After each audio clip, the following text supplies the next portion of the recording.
शुजालपुर में मध्य प्रदेश सरकार के उच्च शिक्षा एवं आयुष विभाग मंत्री तथा शुजालपुर विधानसभा क्षेत्र के विधायक कैबिनेट मंत्री इंदर सिंह परमार ने विभिन्न मुद्दों पर मीडिया से चर्चा की। इस दौरान उन्होंने कांग्रेस द्वारा मुख्यमंत्री पर लगाए गए जमीन खरीदी के आरोपों को बेबुनियाद बताते हुए कहा कि विपक्ष केवल राजनीतिक लाभ के लिए भ्रम फैला रहा है। इसके अलावा उन्होंने शुजालपुर नगर में प्रस्तावित ओवरब्रिज को लेकर विपक्ष द्वारा फैलाए जा रहे भ्रम को भी गलत बताया और कहा कि यह परियोजना पूरी तरह स्वीकृत है और क्षेत्र के विकास में मील का पत्थर साबित होगी। निश्चित शुजालपुर विधानसभा प्रतिदिन प्रगति की ओर है। शुजालपुर नगर में हाल ही में एक विधि महाविद्यालय की जो माननीय मुख्यमंत्री जी ने घोषणा की है, निश्चित शुजालपुर के लिए बड़ा गौरव का विषय है।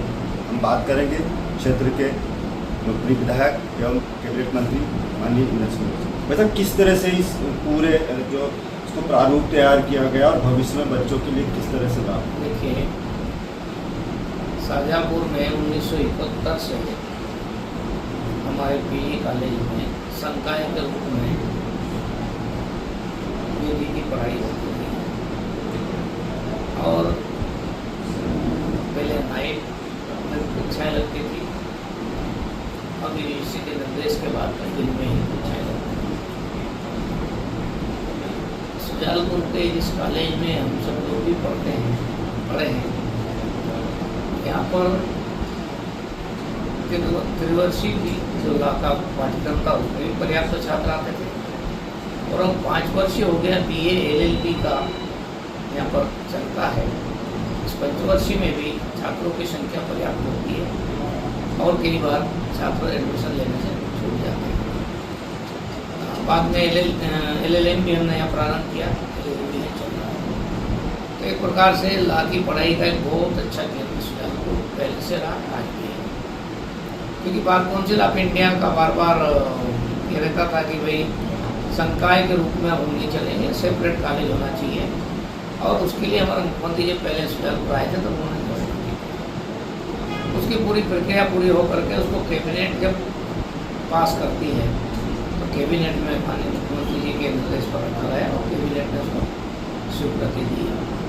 तो एक प्रकार से आगे जा कर के हमारे नवीन विधि महाविद्यालय हम स्थापित कर पाए ताकि हमारा जो संकाय के रूप में लाभ चलता है तो बंद नहीं होगा और हमारे यहाँ के विद्यार्थी विद्यार्थियों नहीं जाना पड़ेगा, उनको यही एडमिशन मिल जाएगा। आयुष विभाग मैं समझता हूँ कि ये जो विधि महाविद्यालय है भवन हमारे पास है, केवल पदों की नहीं वो स्वीकृति दी है, तो बाकी थोड़ा उसके इंफ्रास्ट्रक्चर के लिए जो कुछ खर्च होगा उसकी राशि की आवश्यकता है। बाकी पहले से यहाँ पर पूरा परिसर बना हुआ है। तो मैं समझता हूँ कि बहुत कम खर्च में हमारा लॉ कॉलेज प्रारंभ हुआ और सरकार ने अपने पैसों को हमको स्वीकृति दे दी। आयुष विभाग के माध्यम से यहाँ पर और भी स्वास्थ्य सेवाएं सुचारू रूप से चलने का जानकारी। देखिए, माननीय मुख्यमंत्री जी ने जब पहला राज्यपाल जी का विभाषण हुआ उस वक्त हमारे शुजालपुर कॉलेज में भी आयुर्वेदिक कॉलेज के लिए अभिभाषण के समय विषय रखा था और वो पूरी प्रक्रिया में चलते हुए भारत सरकार ने भी हमको अपने यहाँ एक आयुर्वेदिक महाविद्यालय की स्थापना की स्वीकृति दी है, पैसा जारी किया है। साथ में एक 50 बिस्तरी नॉर्मल आयुष का अस्पताल रहेगा और उसके साथ में एक अत्याधुनिक सुविधाओं के साथ में चलने वाला वेलनेस सेंटर की स्वीकृति देना। 100 बिस्तर का अस्पताल होगा और 100 सीटों का यहाँ पर महाविद्यालय। साथ में छात्रावास भी रहेंगे बेटी और बेटियों के लिए, वो भी यहाँ पैसा स्वीकृत हुआ है। अभी 85 करोड़ रुपए की प्रारंभिक स्वीकृति मिली है, लेकिन आगे जा करके जब उसके फर्नीचर और आदि सारे इक्विपमेंट और सभी आएंगे तो मुझे लगता है कि 110 करोड़ रुपए का खर्चा पूरा आएगा। जो अभी 85 करोड़ की स्वीकृति भारत सरकार से, बाकी और 25 करोड़ रुपए की ये संभावना है कि बाकी भारत सरकार। शुजालपुर के विकास में निश्चित कहीं ना कहीं बाधक और भी था, लेकिन क्षेत्र की समस्या को देखते हुए आपने उसका भी निराकरण किया है। उसको लेकर सोशल मीडिया पर विपक्षी द्वारा कई तरह की भ्रामक जानकारी, वास्तविकता क्या है? देखिए, जानते कि शुजालपुर बीच से रेलवे लाइन निकली है और बहुत लंबे समय से जाम की स्थिति बनती है। कई बार लंबा जाम लगता है और हमारी मंडी कृषि उपज मंडी समिति है, ऐतिहासिक कृषि उपज मंडी समिति है, जिसकी बहुत अपनी प्रतिष्ठा है। काफ़ी जगह के किसान यहाँ आते हैं और इस दृष्टि से हम सबको अनुभव हो रहा था कि जाम की स्थिति लग रही है, हमारे लिए अच्छी नहीं है। हमने 2023 के पहले ही ओवरब्रिज के लिए मध्य प्रदेश सरकार ने अपने बजट का प्रावधान किया, उसमें कुछ पैसा भारत सरकार ने दे करके पार्टी से बनने वाला है। टेंडर प्रक्रिया हो गई है, बाकी जो प्रशासनिक जो कलेक्टर स्तर पर एडीएम स्तर पर होना है उसको पूरी करके बहुत जल्दी ओवरब्रिज के निर्माण का काम प्रारंभ होगा। सारी फॉर्मेलिटी पूरी हो चुकी है। जो लोगों के मकान नीचे होते हैं वो ओवरब्रिज पाएंगे, उनका जो पैसा देने का निर्धारण करना है और उतना सा पार्टी में जाए। साथ ही भी मुख्यमंत्री आए थे बनने के लिए, ओवरब्रिज से भी सुजालपुर का जो आवागमन की सुविधाओं का फिर भी पूरी 100% समस्या का निदान नहीं होगा, क्योंकि जब तक हम हमारा 3 नंबर प्रांगण में जाने वाले रास्ते को चौड़ा नहीं करेंगे। और मुख्यमंत्री जी ने उसके लिए भी यहाँ से पुलिस चौकी से लेकर के तो 3 नंबर प्रांगण और वहाँ से काला पीपल तक राशि सुब्रत करने की घोषणा की जो प्रक्रिया में चल रहा है। मैं समझता हूँ कि जितनी आवश्यक होगा उतना चौड़ा करेंगे तो ग्रामीण क्षेत्र से किसान आते, किसान ही मुख्य रूप से यहाँ के मंडी के आधार होते हैं, पूरा व्यापार व्यवसाय सब किसानों पर आता है। इसलिए यहाँ के व्यापारी वर्ग में भी खुशी है। ठीक है, थोड़ा बहुत नुकसान होगा, लेकिन किसान यहाँ आते रहेंगे तो मंडी हमारी दिक्कत नहीं होगी। और तो मंडी की ऐसी स्थिति रही तो भविष्य में कभी भी मंडी को बाहर ले जाना पड़ता, उसको ध्यान में रखते हो मंडी के पुलिस चौकी से लेके तो हनुमान से लेके आगे तक 3 नंबर प्रांगण तक चौड़ीकरण करेंगे, ताकि भविष्य की यातायात की सुविधा हो जाए। साथ में एक और मुख्यमंत्री जी ने घोषणा की, जो भी काम चल रही है, जो आष्टा रोड है, एक तरफ से हमारा उदयन रोड से जो निकलते हुए क्रॉस करते हुए बच्चों रोड पर मिलेगा, एक तरफ और एक तरफ हमारा विजय शुक्र हो गया। अब मुख्यमंत्री जी ने जो घोषणा की है और उसके लिए पेपर चलना प्रारंभ हो गया, से प्रस्ताव बनाना पूरा नहीं है, तो आष्टा रोड से ही भीलखेड़ी रोड से सीधा उधर उगली रोड से जुड़ेगा।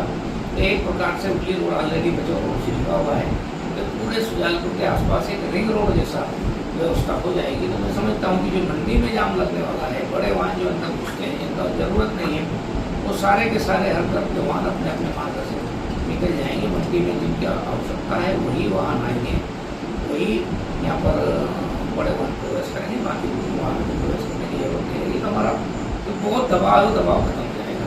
एक प्रकार से आने वाले 20-25 साल के लिए हम ऐसी व्यवस्था कर देंगे जिससे यहाँ पर लोगों को सुविधा। वैसे मीडिया को आधार बनाकर कांग्रेस ने कई नवीन माननीय मुख्यमंत्री जी पर जो गंभीर आरोप लगाए, उसमें आपने मुखरता से मीडिया पर जवाब भी दिए हैं। किस तरह का ये आरोप है और क्या देखते हैं आप कांग्रेस की किस तरह की मांग सकता है? देखिए, माननीय मुख्यमंत्री जी ने जो अपनी संपत्ति है वो पत्र में डिक्लेयर की, उसके बाद उनके बेटे की कुछ आई है तो उन्होंने नंबर 1 में का अपेक्षा उसी पर करी। मीडिया का तो जो इंडियन एक्सप्रेस का था वो इस बात को लेकर के नहीं था कि आपने अवैध कमाई की, उसमें तो क्लियर है मुख्यमंत्री कोई उसमें नहीं है। उनका यह आरोप है कि भाई आपने जमीन खरीदी वहीं से रोड तो नहीं करना। तो पहले की जमीन है, जमीन उनकी पैतृक जमीन है।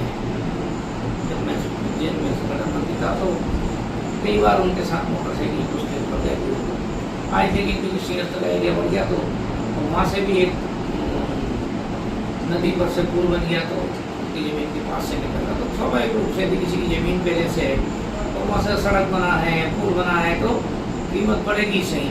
तो ऐसे आरोपों पर है कि भाई आपने, लेकिन वो उन्होंने सोच करके नहीं किए हैं। वो तो निकलना है, रोड तो निकलेगा, वो जमीन अलग हटा लेने के लिए 2023 के पहले जमीन खरीदी उन्होंने।